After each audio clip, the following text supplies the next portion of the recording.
I always thought that moving to Canada would be a dream come true.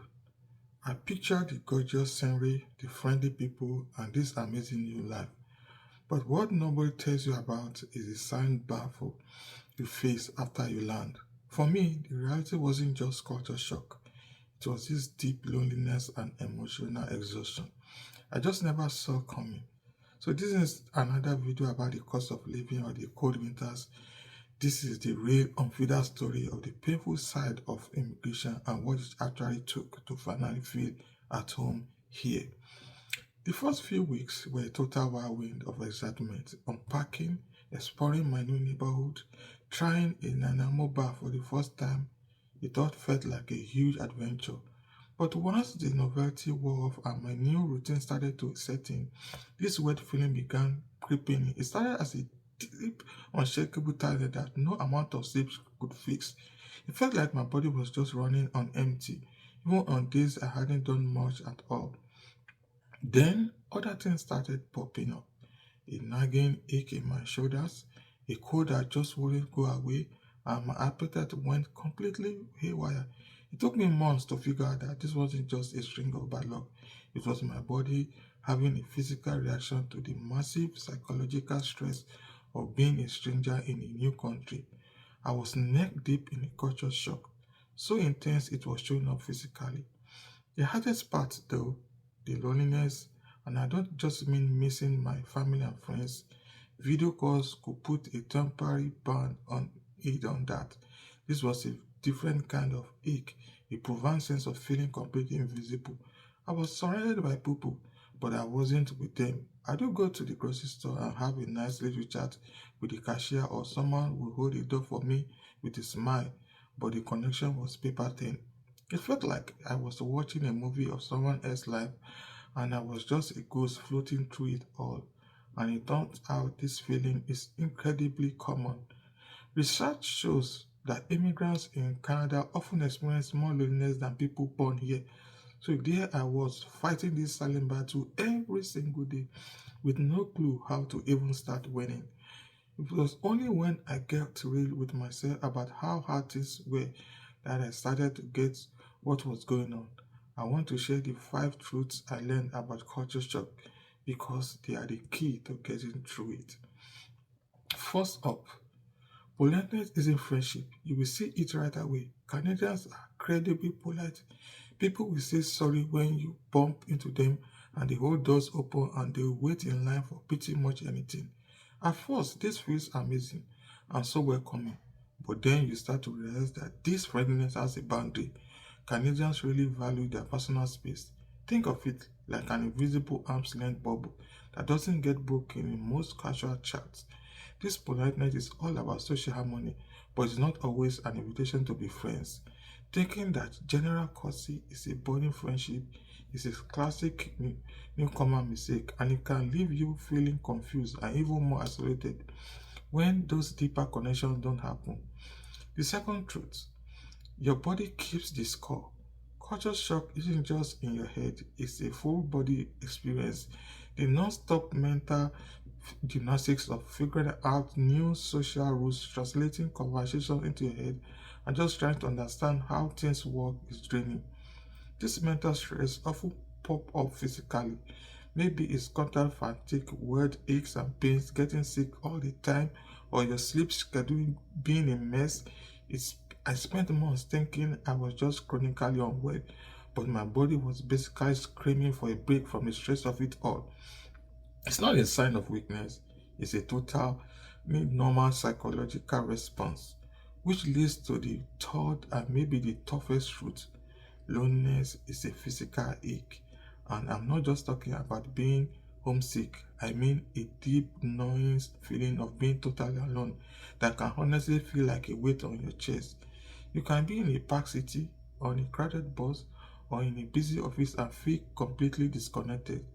So many newcomers feel this desire to jump into social things but have no idea how to close that gap.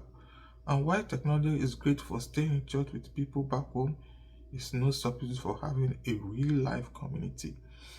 That ache you feel is real and it's a direct result of losing your support system when you moved. The fourth truth, The weather is an emotional roller coaster. Look, everyone knows Canadian winters are cold, but the real challenge isn't the temperature on the thermometer, it's the darkness. Those long, dark winters can seriously mess with your mental health and lead to what's often called seasonal depression. When you're already feeling isolated and down, the back of sunlight can make everything feel 10 times worse. Learning to deal with a Canadian winter is less about buying a good coat and more about gearing up for an emotional marathon. You have to actively learn to find joy, not just in spite of the cold, but maybe even because of it. And the final, most important truth is this: you will question your decision, and that's okay. I promise you, there will be a day or a bunch of them when you'll be sitting in your apartment looking out the window and thinking, what on earth have I done? Was this a huge mistake? This feeling is the dark side of immigration nobody really wants to admit, but it is a completely normal, valid, and almost universal part of the journey. Questioning your choice doesn't mean you failed, it just means you are in the middle of a massive life change, and it's okay to feel completely overwhelmed by it. If any of this is hitting home for you, or if you are getting ready for your own move, I would love for you to subscribe. We are building a community here of people who actually get it, and you really don't have to go through this alone. But this video isn't just about the struggle, it's about what it really took for me to finally feel like I belonged. So let's get into the practical step that turned everything around. First, I had to reframe politeness into an opportunity. Instead of seeing politeness as a wall, I started seeing it as a door that was cracked open just a tiny bit. I made it a personal challenge to try and turn those quick, polite moments into something more. I started small. When someone held the door, I do make eye contact and give a really warm, genuine thank you so much. I do ask the barista how their day was going and actually stick around to hear the answer. Your best bet is to stick with safe, neutral topics like the weather or local sports. They are the bread and butter of Canadian small talk.